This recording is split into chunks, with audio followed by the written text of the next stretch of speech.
Hello everyone, welcome back to the channel. I'm Dimitri and this is MG Owners Australia, and today I finally am going to address a request that's been coming into my channel slowly but steadily over the past few months, where a lot of you are commenting on the infotainment system of MG HS that I was driving and MG ZST that I'm sitting in.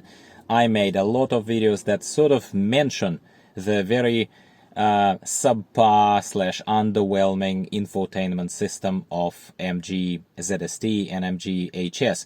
And a lot of you, rightfully so, said, okay, Dimitri, so show us, walk us through, show us in greater detail what MG ZST, MG HS infotainment systems are like.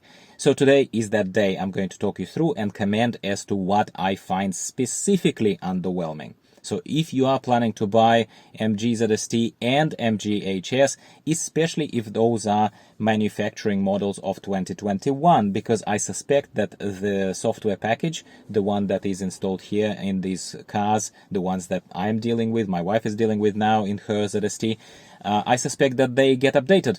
But we in Australia here, we haven't seen yet a software update even for 2022 models from what I know, but correct me if I'm wrong.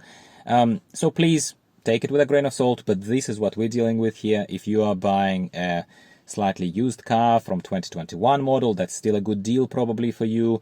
You need to be aware of what this infotainment system honestly is like. So let's take a look at it.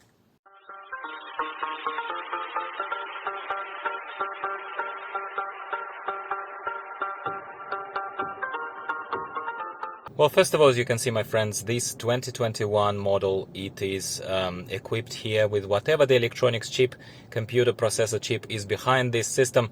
It is equipped with a fairly slow one because, in my opinion, this takes ages to come on. The screen takes ages to come on when you just turn on the car. And where that is important? Well, that is important only in the fact that if, let's say, your car is in a driveway or in a garage and you're just hopping into it in the morning before you're going to work, you may not want to sit there for almost 30 seconds, 25, I think I've done tests in the earlier videos, to wait for it to come on, especially for the reverse camera to come on. What are we dealing with here, my friends? So at the bottom of the panel, you have some physical buttons, which I like. These physical buttons allow you to have quicker access to certain features, like, say, air conditioning, and it will deafen us right now. I'll turn it off. And it can return you home, and it can turn on the heating of the rear window there, and the front window screen, and other kind of stuff. I would say though that these buttons, in all honesty, we haven't used them in all the time that we had this car, close to 6 months now, and I suspect that you will not be using them either. You will be actually relying on the touch screen, the one that's in front of you. As far as touch screen is concerned, I would say that it's a pretty good one. Like, I mean, it's not a small one. It's definitely not a small one. It's pretty decent. I don't know. I haven't double checked the specifications. Is it 10 inch? Is it actually closer to 12 inch? I'm not quite sure. But this is definitely a fairly big screen, a fairly big, fairly functional screen. Now, you can see that there is deafening radio here, which unfortunately comes on every single time that you turn on the car. I complained about it in my very first video on this channel, and I continue mentioning it in case someone from MG sees it and they're like, oh my god, the owners are complaining, so we might as well just disable this if they turned the audio off. Because the problem is not that it comes on. Problem is that if I turned it off, it doesn't remember that setting and thinks that I want to hear this blaring, blasting me with all the sound straight away as soon as I turn it on again. I don't know why.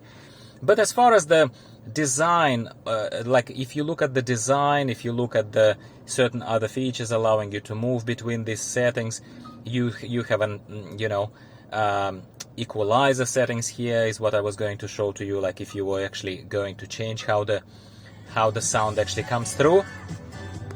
And I apologize, we are discovering here together, I've never done this before, that even though I have turned off the sound now just to continue talking to you, and not be deafened by it, as soon as I change any of these settings for you, just to demonstrate right now, it turns the music back on. It's so annoying. If it doesn't come annoying to you, I don't know, you're you're an amazing person who has massive amounts of patience, which I do not have. And if you're just a normal average Joe or Jane like me, then you would certainly feel what I feel. So please take it for what it is, okay, my friends? All right, so there is FM AM. I'm even scared to now touch any of these so that it doesn't hit us with a wave of sound yet again. We have volume settings here for different things. For system beeps and notifications, my wife kept it on because it's her car. For different other beeps, adaptive volume, whatever that is, I have no idea, to be honest with you. But you definitely have some stuff here to play with, for sure. Now let's press the physical button here to go back to the main screen. And let's take a look at the next glorious feature here, which MG boasts, at least on the top of the range models. I actually don't quote me on that if core and vibe models in other countries, the base models of MG ZST, if they actually have navigation built in. Let me know if it doesn't. This one does, and this is top of the range Essence model. Let's take a look at this navigation. First of all, behold how long it takes to load. And behold the wonderful interface of 2021, which in fact, even in 2021, all this design, all of that, looked certainly like it was made in 1950s. But considering that it's a built-in system that doesn't rely on your phone, that is rudimentary but usable, it's usable.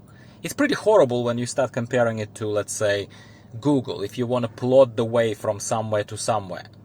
And if I start, you can see that I'm dragging here. Yeah, you can see my finger on the screen and you can see the map moving behind it.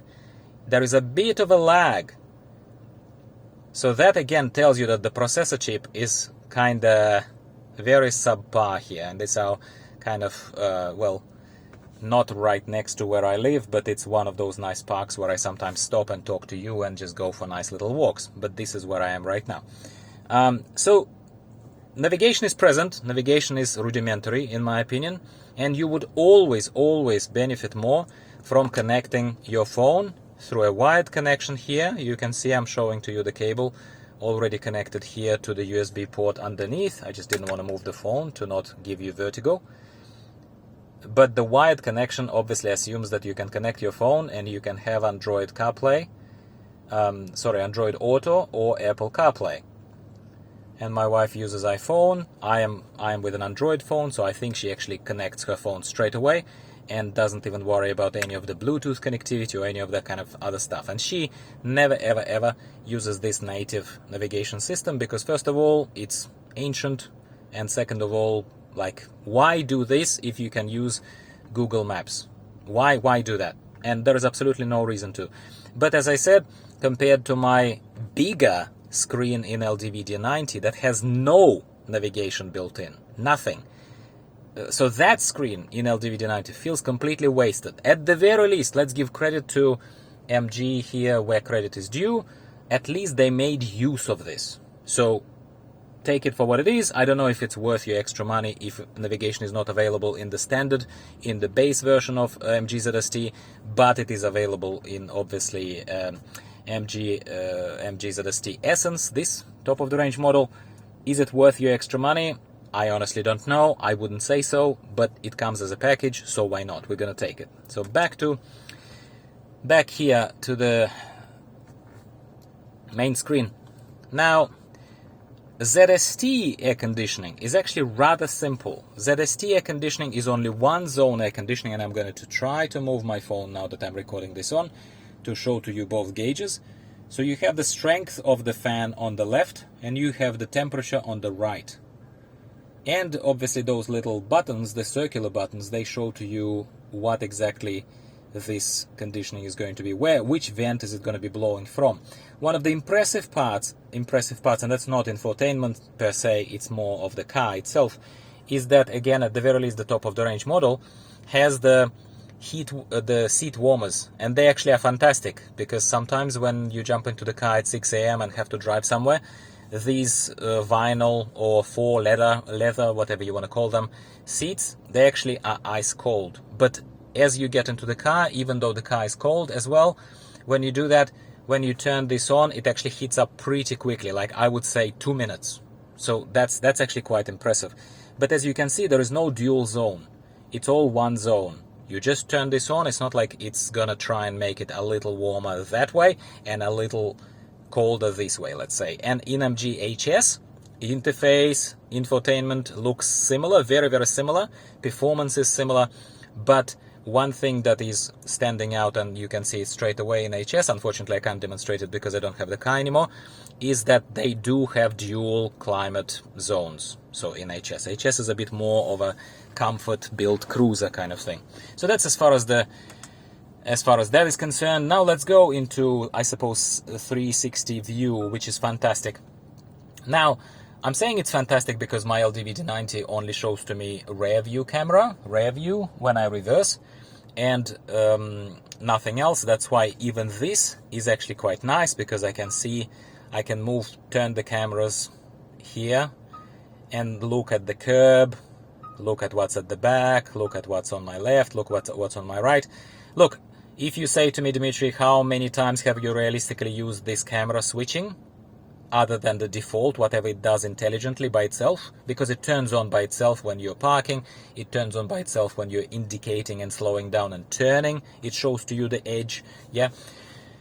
Look, I have not used this much manually like this, like I'm demonstrating to you right now. I think it's a bit superficial, but I love this view. My LDV D90, when I reverse, it turns on the rear view, so it shows to me something similar to this, but it never shows me this. And because I drove MG HS with a similarly set up camera, 360-degree camera, except it was even higher quality than this, than ZST gives us, I absolutely got used to this, and I miss it so much. It's crazy. 3D view, so there is a 2D and 3D. So this is 2D. Now let's switch to 3D. 3D kinda tries to be a bit gamey with us. It tries to show to us the car from slightly these angles, which, look, I don't know if it's your thing, I don't know who it really honestly helps, but it sort of shows to you the car from a 3D perspective, I guess it does. And there's a whole bunch of little cameras, so I can actually turn it like this and show it to you from different angles here, like that. I mean, look, it's cool. It's cool for, don't know, I wanted to say 5 minutes, but I'm gonna even reduce that amount of time. I'm gonna say it's cool for 2 minutes to play with at first. But how often, honestly, my friends, are you going to go all around your car like this before you're going to actually depart and take off? Come on, unless you are extremely paranoid, and I don't judge here, I'm just saying, unless that's your quality, you probably would never ever bother with this view, ever, right? But is it nice to have it? Does it make you feel like you got more for your money than you should get for this kind of price category? Yeah, I guess so. It's cool. So 360-degree camera is definitely an awesome thing overall, I'd say. But I would just stick to the 2D view, normal 2D view, and enjoy it as it shows it to me. Like as I'm parking, it comes on automatically. That's what I really like about this. Now, setup itself, if we take a look at the system settings, look, it's okay, I suppose, it's functional enough, it's clear enough, but I complained already that other than all the obvious things, this does not really, the Bluetooth connectivity for some reason is very intermittent / glitchy. And by glitchy, I mean my wife connected her phone. As you can see, it's listed down there. Her phone is connected, obviously not right now because she's not in the car. But then sometimes intermittently the car just forgets that her phone is connected. So she loses connectivity Bluetooth wise with this car for no good reason. It should reconnect automatically. I have no idea.